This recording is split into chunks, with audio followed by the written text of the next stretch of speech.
My objective today is to help you understand that every pink eye is not conjunctivitis. Although the majority of children presenting for care will have conjunctivitis, it is important to ensure that their symptoms are not related to uveitis or glaucoma. But first things first, we need to know what each of these conditions is before we differentiate the three. So first, let's talk about conjunctivitis.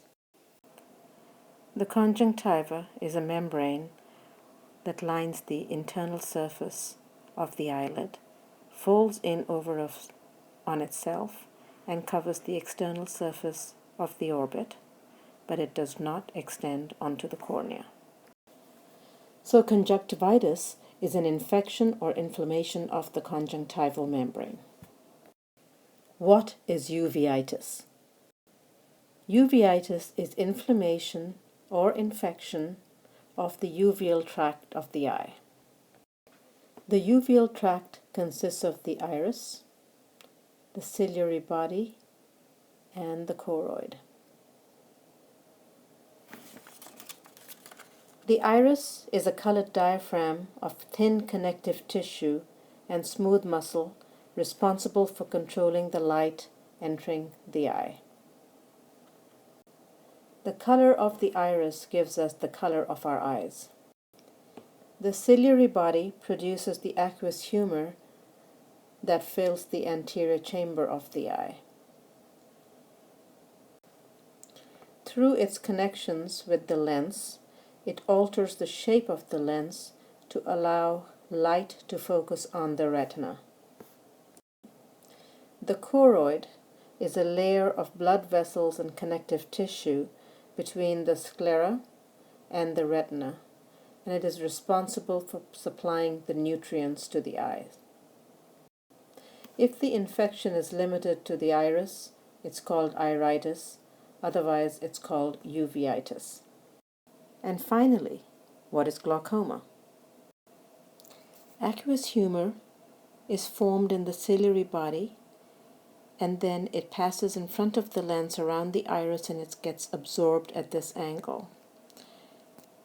Children with congenital glaucoma have problems with absorption of aqueous humor, which leads to increased intracranial pressure, causing glaucoma.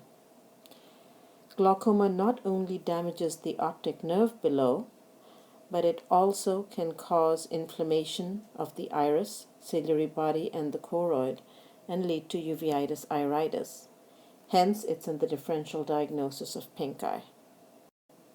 So, glaucoma is a medical condition causing increased intraocular pressure and damage to the optic nerve. It can present as uveitis. This table should help differentiate between conjunctivitis, uveitis, and glaucoma. First, let's look at systemic symptoms.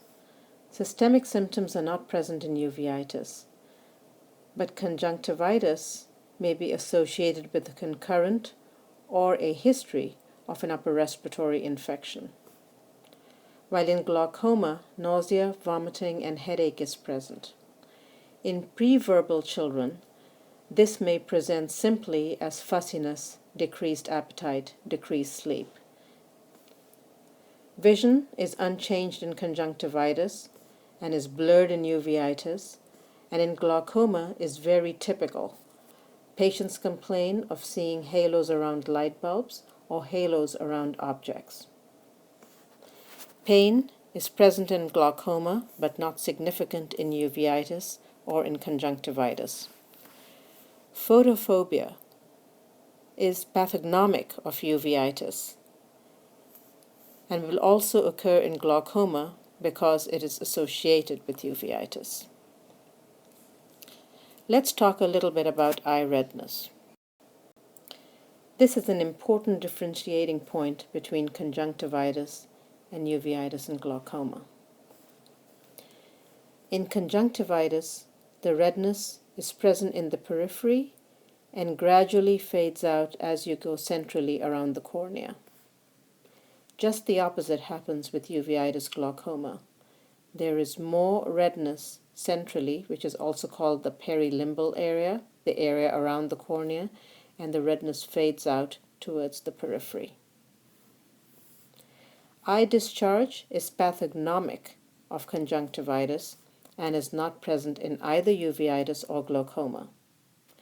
While the pupil is normal in conjunctivitis, it is constricted with uveitis because of the ciliary muscle spasm, and it's dilated in glaucoma. The cornea is cloudy in glaucoma, but is clear in both uveitis and in conjunctivitis. You can also look behind the cornea at the anterior chamber. Ideally, it should be clear, and in conjunctivitis it is clear. In glaucoma, you will be unable to visualize the anterior chamber because of the cloudiness of the cornea. And in uveitis, you may be able to see pus cells floating around in the anterior chamber, even by the naked eye if there's enough pus cells in there. Or using a slit lamp, you see the typical cell and flare reaction that occurs from the light from the slit lamp hitting the floating pus cells and reflecting back. Using the table as a cheat sheet, let's go through a few scenarios. You're evaluating a 2-year-old with low-grade fever and nasal congestion for 2 days. She woke up this morning with her left eye red and glued shut with a yellowish discharge. What's your diagnosis?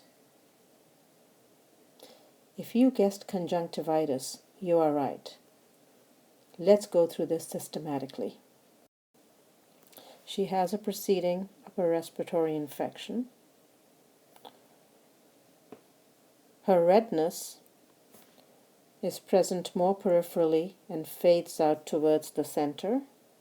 So she has redness in the fornix. She has an eye discharge.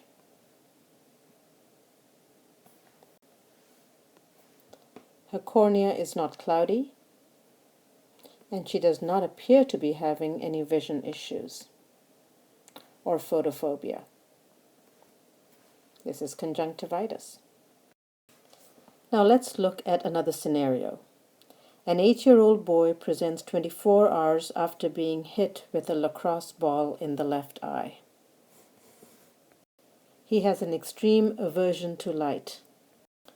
His vision is blurred. Gross eye exam looks like this.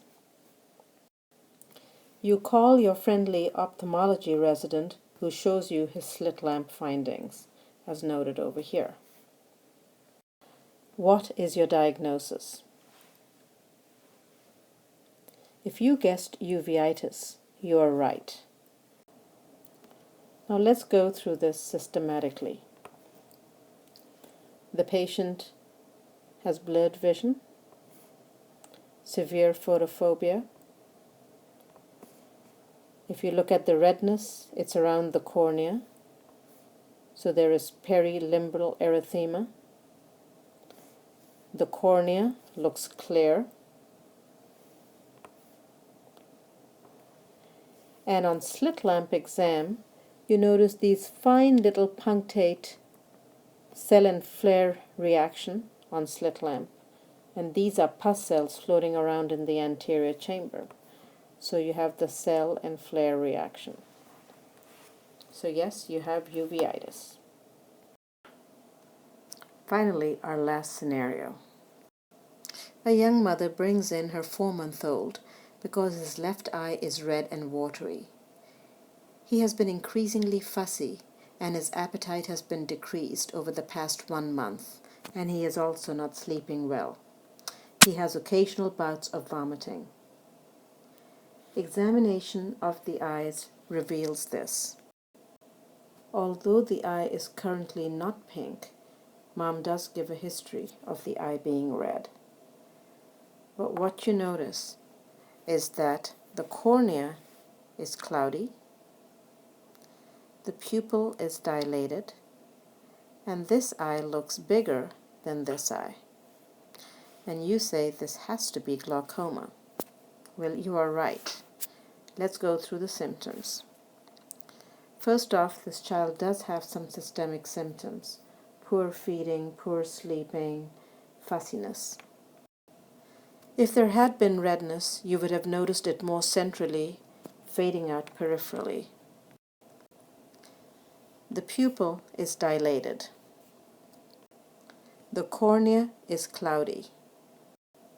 If this was an older child, they would have complained of the typical vision changes that occur with glaucoma: seeing halo around objects. Of note, a child with glaucoma who has pink eye probably has underlying uveitis. I hope this digi-lesson helped you broaden your differential diagnosis for pink eye to include not just conjunctivitis, but also uveitis, iritis, and glaucoma. Thank you.